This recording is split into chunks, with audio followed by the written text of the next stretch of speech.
देखते हैं एसएससी क्या होता है। तो एसएससी स्टाफ सिलेक्शन कमीशन, देखिए बच्चे, इसकी पहले तो फुल फॉर्म ये है क्या, एसएसबी अलग होता है और हमारा यहाँ पे एसएससी अलग होता है। ये सिलेक्शन कमीशन है।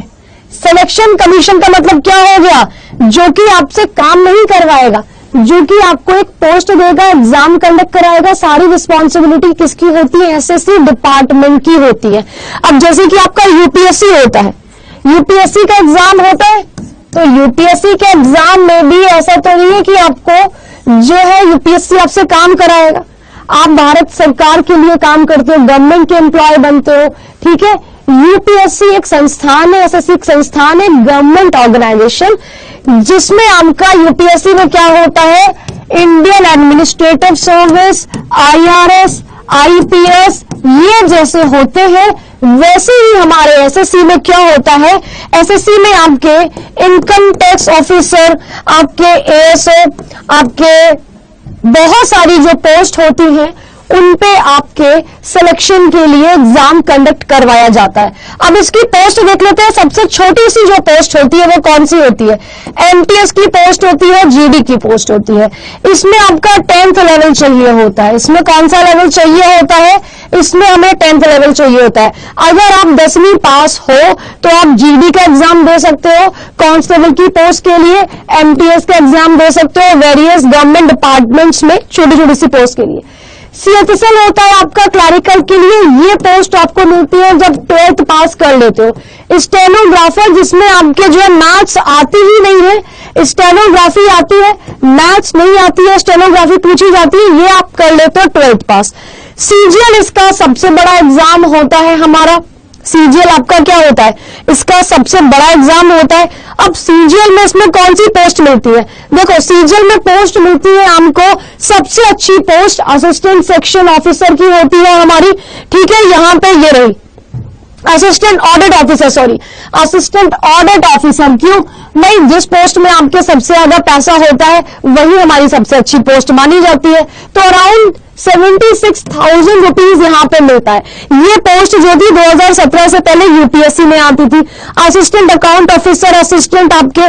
तो यहां पे देखिए बच्चे, इसको हम थोड़ा सा और ब्रॉड वे में समझ सकते हैं। अगर यहां पे आप देखो, क्या देखोगे, ये रहे आपके ministry of education, home affairs, ministry government of India, ठीक है। मिनिस्ट्री ऑफ फाइनेंस आपका हो गया है, मिनिस्ट्री ऑफ एक्सटर्नल अफेयर्स, सबसे अच्छी पोस्ट होती है आपकी मिनिस्ट्री ऑफ एक्सटर्नल अफेयर्स की, ठीक है। आपके सेंट्रल सेक्रेटेरिएट, आपके जो जैसे कि क्या होता है, जब आप जाओगे कहां पर, आपने कनॉट प्लेस देखा है दिल्ली का, उसके आसपास का जो एरिया में देखा है, सारे जितने भी सेंट्रल गवर्नमेंट के जो डिपार्टमेंट्स होते हैं, मिनिस्ट्री हो गया है, हमारा जो भी कार्रवाई होती है वो एसएससी उनके एम्प्लॉयज के लिए एग्जाम कंडक्ट कराती है। जब आप एसएससी के एग्जाम को क्वालिफाई करोगे, सीएचएसएल हो चाहे वो सीजीएल हो, तो आपकी पोस्टिंग कहां पे होगी, यहां पर होगी, इन डिपार्टमेंट्स के अंदर, ministry of finance, ministry of law and justice, ठीक है। तो ये हो गया हमारा यहाँ पे क्या, मिनिस्ट्री में आपके जो है पोस्ट आपको मिलती है, ठीक है। Ministry of information and broadcasting आपकी हो गई है। सो ये रही हमारी जहां पे मिनिस्ट्री में हमें पोस्ट मिलती है। अच्छा, अब इसके अलावा आपका इनकम टैक्स ऑफिसर हो गया, ठीक है, और भी बहुत अच्छी अच्छी पोस्ट है, उसको मैं यहां पे बताती हूँ। पोस्ट आपकी देखिए, हमारी अगर एसएससी की बेस्ट पोस्ट देखे, 5th नंबर की आपकी पोस्ट कौन सी, असिस्टेंट एनफोर्समेंट ऑफिसर। ये इसका काम क्या होता है भाई, ये जो रेट वगैरह पड़ती है ना, सॉरी, तो इसमें क्या होता है, जैसे कि मान लो किसी ने अपना पैसा नहीं चुकाया है, ठीक है, तो वो क्या करते हैं, रेवेन्यू डिपार्टमेंट की तरफ से जाते हैं और पर्टिकुलरली कि पैसा कैसे लेना है उस चीज को एनफोर्स करवाते हैं। Assistant enforcement officer, directorate of enforcement, department of revenue, ठीक है। रेवेन्यू का मतलब ही हो गया कि पैसा कलेक्ट करने के अंदर आ जाते हैं, ठीक है। तो ये जाते हैं और अपना पैसा वसूली का काम जो है, उसमें ये सिर्फ एक पॉइंट है पैसा वसूली, बहुत सारे और भी काम होते हैं। असिस्टेंट सेक्शन ऑफिसर मेरे को बहुत पोस्ट से पसंद थी। सबसे अच्छी पोस्ट अकॉर्डिंग टू गर्ल्स ये होती है central secretariat service, intelligence bureau, IB, ministry of railway, then बच्चे मिनिस्ट्री ऑफ एक्सटर्नल अफेयर्स। आपकी एक ऐसी पोस्ट जिसमें आपको विदेश जाने का मौका मिलता है वो होती है मिनिस्ट्री ऑफ एक्सटर्नल अफेयर्स की, ठीक है। इसमें आप 1-2 साल, 2 साल, 3 साल इंडिया में रह के किसमें जाते हो, इसमें आप बाहर चले जाते हो। अब आती है असिस्टेंट अकाउंट ऑफिसर की। देखो हमारी वो पोस्ट बेकार क्यों थी, उसको मैंने 4th पे क्यों रखा, क्योंकि इस पे सैलरी कम थी, इस पे सैलरी ज्यादा इंडिया में रखे। असिस्टेंट अकाउंट ऑफिसर, ठीक है, ऑडिट करने का काम होता है। जैसे कि मान लो गवर्नमेंट के जो खाते होते हैं, ठीक है, उसमें हेर फेर हो गया, कौन हिसाब रखेगा कि यहाँ पे तुमने गवर्नमेंट के एम्प्लॉय तो बन गए, कि मान लो इनकम टैक्स ऑफिसर है, ठीक है, गवर्नमेंट के एम्प्लॉय तो बन गए यहाँ पे लेकिन तुम ही अगर मान लो हेर फेर कर रहे हो तो तुम्हारी जो संगी साथी होते हैं ना यहाँ पे असिस्टेंट अकाउंट ऑफिसर, वो हिसाब किताब रखते हैं, गवर्नमेंट का लेखा जोखा रखने वाले, क्या के अंदर काम करते हैं।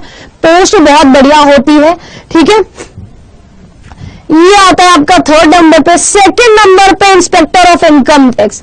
तो आपने यहाँ पे देखा ही होगा अक्षय कुमार की movie special 26, income tax officer raid पड़ी है यहाँ पे।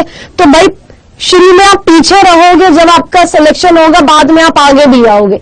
तो ये क्या होता है, इंस्पेक्टर बनते हैं इनकम टैक्स में, सीबीडीटी डिपार्टमेंट पे। देन बच्चे यहाँ पे नंबर 1 पोस्ट कौन सी है आपकी, top level gadget officer post under the controller and auditor general of India, Bharat का लेखा जोखा, ठीक है। तो यहाँ पे क्या है, अगेन वही पोस्ट आपकी जो कि मैंने अभी बात करी थी, उसमें 2 पोस्ट है आपके, एक आपका होता है यहाँ पे असिस्टेंट ऑफिसर, एक होता है आपका ऑडिटर की पोस्ट। तो ये आपके नंबर 1 की पोस्ट है जिसमें सबसे ज्यादा क्या मिलता है, सबसे ज्यादा पैसे मिलते हैं। ओके, अगर मैं लाइन से पैसों की बात करूं, असिस्टेंट ऑडिट ऑफिसर में आपको लगभग 76,000 रुपीज मिलते हैं। असिस्टेंट सेक्शन ऑफिसर जो कि आपके वेरियस मिनिस्ट्रीज में जो होती है उसमें आपको 71,000, ठीक है। असिस्टेंट बहुत सारी जो वेरियस मिनिस्ट्रीज होती है, एक तो 4600 का ग्रेड होता है, एक आपका 4200 का ग्रेड होता है, तो 57,000 अराउंड आपकी सैलरी बनती है। ऑडिटर की पोस्ट पे आपके कैग पे फिर थोड़ा सा नीचे आ जाते हैं। देखो बच्चे, ये भी एक कैग डिपार्टमेंट है और ये भी एक कैग डिपार्टमेंट है। एक सिंपल ऑडिटर है, एक ही पेपर में के, और एक आप असिस्टेंट ऑडिट ऑफिसर बनते हो। तो भाई एक ही पेपर में मान लो तुम्हारे फ्रेंड के नंबर ज्यादा आ गए, तो यहां पे आप डिफरेंस देख रहे हो, डिफरेंस कितना आ रहा है, डिफरेंस आपका ग्रुप सी, ग्रुप बी, और यहां पे 2800 और यहां पे 4800, ठीक है। यहां पे हमारा जो आता है, ये वाली जो पोस्ट आती है वो आपकी आती है सीएचएसएल के अंदर।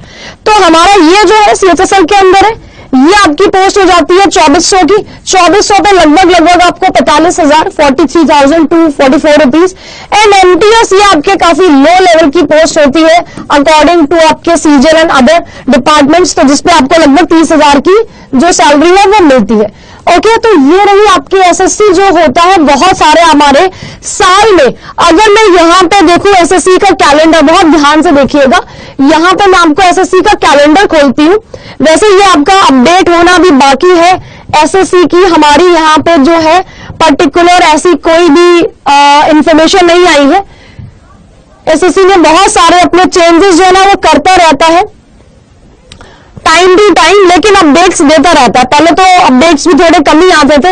इसकी बात करें तो देखिए बच्चे, अभी फिर से समझते हैं एसएससी की मल्टीटास्किंग, ठीक है। ये रहा आपका मल्टीटास्किंग स्टाफ एंड हवलदार, है ना। हमारा यहाँ पे डेट ऑफ एडवर्टीजमेंट आपका देखो मार्च से चालू हुआ है, तो हमारे एमटीएस की पोस्ट हो गई है। एमटीएस जो कि इसने जनवरी में दिया था लास्ट ईयर, एमटीएस। ओके, अभी अपडेटेड आना बाकी है, मैं इसमें आपको पोस्ट बता रही हूँ। सिलेक्शन पोस्ट जिसमें आपका क्लास 10th वाले बच्चे अप्लाई कर सकते हैं, ठीक है। देन बच्चे आपका recruitment of head constable ministerial in Delhi, Delhi police में हेड कांस्टेबल की पोस्ट कौन आपका कंडक्ट करवाता है एग्जाम, एसएससी। ओके, देन हमारा junior Hindi translator, junior translator, senior translator, sub inspector in Delhi police, बहुत अच्छी पोस्ट होती है, बहुत लोगों का सपना भी होती है, इसमें हमको अच्छी सैलरी भी मिलती है, सिटी भी अच्छी रहती है, ठीक है। देन बच्चे यहाँ पे ये होता है जूनियर इंजीनियर, इंजीनियर की पोस्ट आती है, इसके लिए भी एसएससी हमारा यहाँ पे एग्जाम कंडक्ट कराता है। स्टेनोग्राफर, बहुत सारे जो मिनिस्ट्री में डिपार्टमेंट्स होते हैं उसमें स्टेनोग्राफर बैठते हैं। सबसे अच्छा जो इसका टॉप लेवल, जैसे कि यूपीएससी होता है ना, यूपीएससी में आपका एग्जाम होता है किसका, आपका आईएएस, आईपीएस, आईआरएस का जो एग्जाम होता है। तो यूपीएससी का मतलब ही हम उसे वही समझते हैं, ठीक है, कि हमारा आईएएस वाला एग्जाम कब होगा। वैसे ही आपका एसएससी में सीजीएल का एग्जाम होता है। अब इतने सारे अगर यूपीएससी की भी स्क्रीन खोलोगे तो यूपीएससी भी बहुत सारे पेपर साल भर में कंडक्ट करवाता है, लेकिन वो सारे आपको पता भी नहीं होते हैं। एसएससी भी करवाता है। तो मेन हमारा ये जो है पेपर वो किसका है? सीजीएल का पेपर है, ठीक है। फिर साइंटिफिक असिस्टेंट रिक्रूटमेंट, फिर देन बच्चे 12th क्लास के लिए आपका हायर सेकेंडरी आता है, देन कांस्टेबल की आती है, देन बच्चे मल्टीटास्किंग स्टाफ, अगेन हमारा रिक्रूटमेंट ऑफ कांस्टेबल। तो ये आपके वेरियस डिपार्टमेंट्स होते हैं जिसमें बहुत सारे हमारे वैकेंसीज होती है। ओके एवरीवन, तो चलिए हम लोग यहाँ पे अब क्या करते हैं, हम देखते हैं कि इस डिपार्टमेंट में अगर हमें सिलेक्शन लेना है तो क्या करना है बच्चे। सिलेक्शन लेना है तो सिंपल सी बात है, हमें पढ़ाई करनी है। अब पढ़ाई